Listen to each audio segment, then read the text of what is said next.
So one day, a young lady discovered that her next door neighbor, Mr. Prosper, was a mega millionaire.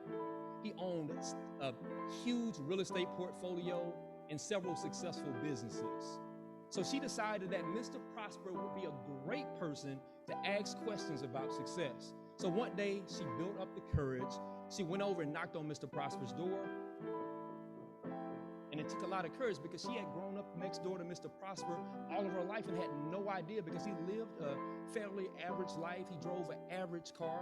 He lived in an average house. But 30 years prior, it was Mr. Prosper that built the very community that they were living in. So she knocked, and Mr. Prosper came to the door and said, "How are you doing, baby girl?" And she looked at Mr. Prosper and she said, "Mr. Prosper, I want to know the secret to success." Mr. Prosper chuckled and said, "Well, there's no secret to success, but if success is what you desire, I'll tell you exactly what you need to do." Well, let's start here. Next Monday at 8:30, I need you to meet me here, but don't be late. And baby girl said, "Look, Mr. Prosper, I really want to learn about success, but I have school, and then after school, I have work, and then I don't get off until 8 o'clock, and by the time it's 8:30, I'm exhausted, and all I want to do is rest, relax, and eventually go to sleep." Mr. Prosper said, "You know what, baby girl, I fully understand why you would be exhausted after a full day of school, after work. I understand that, but here's the reality. My availability is Monday at 8:30. Should I expect you or not?" And she looked at him and she thought about it for a minute. She said, "You know what? Sure, I'll be there." And before she walked off, Mr. Prosper said to her, "I want you to understand one thing. If you're gonna be successful, you have to be willing to do the things that other people can't do, won't do, or that they are afraid to do." So she walked off, went about her business. The next Monday, she drug her way to Mr. Prosper's door and she knocked again.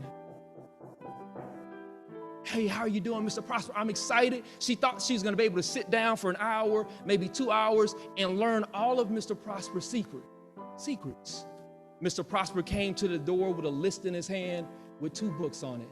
Those books were Think and Grow Rich, A Black Choice, and The Richest Man in Babylon. And he said, "You have 2 weeks to read these 2 books, and I want to see you back at my doorstep 2 weeks from today at 8:30.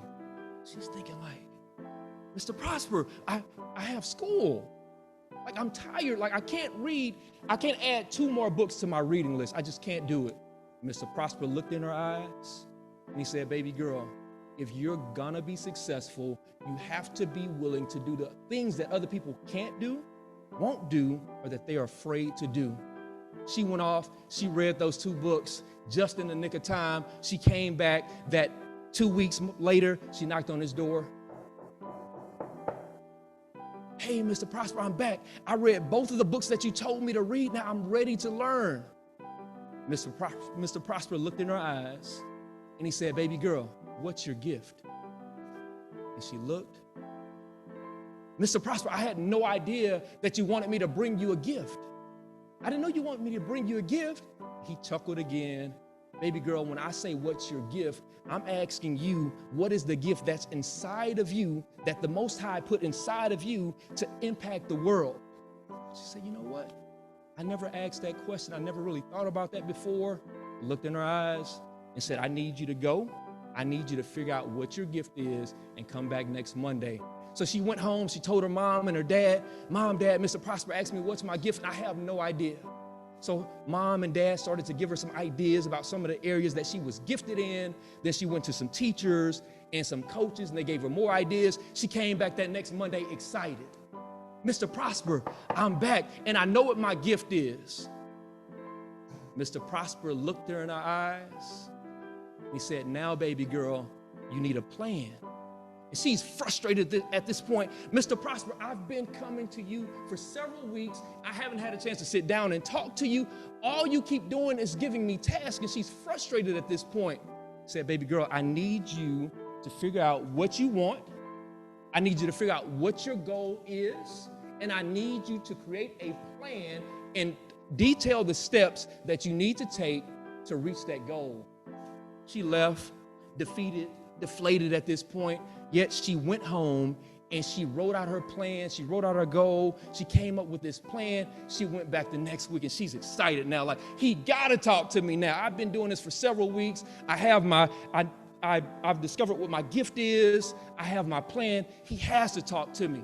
So she goes back. Mr. Prosper comes to the door and he's smiling this time. She's standing at the door and Mr. Prosper walks into his house and he grabs an envelope, white envelope. She's excited now, like, oh, he about to break me off. He about to get me some money. Mr. Prosper, like, remember, he's a baller, right? Like, he's a mega millionaire. She's thinking she's about to get money. But the closer he gets to the door, she realizes that the envelope is kind of thin, so there's not stacks in the envelope. He gets closer to the door and she hears metal clanging together. She's like, oh, Lord, this dude is bringing me an envelope of change like I'm a 9-year-old. And he gives her the envelope. She takes the envelope home and she's mad. She's in her mind like, this old man is nuts. Like, what is he doing? I'm coming. I want to learn how to be successful. He's having me read books. He's having me figure out what my gift is. He's having me create a plan. Now he's giving me an envelope with some change in it. But she takes the envelope home. She opens the envelope. Inside this envelope, there are 3 keys with tags attached to them. And remember, she's frustrated. So she takes this envelope and she flings it across the room because she's mad now. She's wasted all of this time and she's yet to talk to Mr. Prosper for more than 2 minutes at a time. So the next week she goes back and she got her little mean mug on. She knocked with force. Mr. Prosper, I'm back. He says, baby girl, did you open your envelope? I'm like, yeah, I opened it. I can't do anything with 3 keys. Like, I've been coming to you for weeks and all you've done is given me tasks. I've learned nothing. He looked at her and he's smiling. He says, baby girl, if you look at those 3 keys, if you read the tags on those 3 keys, key number 1 says, develop your mindset. Key number 2 says, discover and develop your gift. Key number 3 says, identify your goals and create a plan to achieve those goals.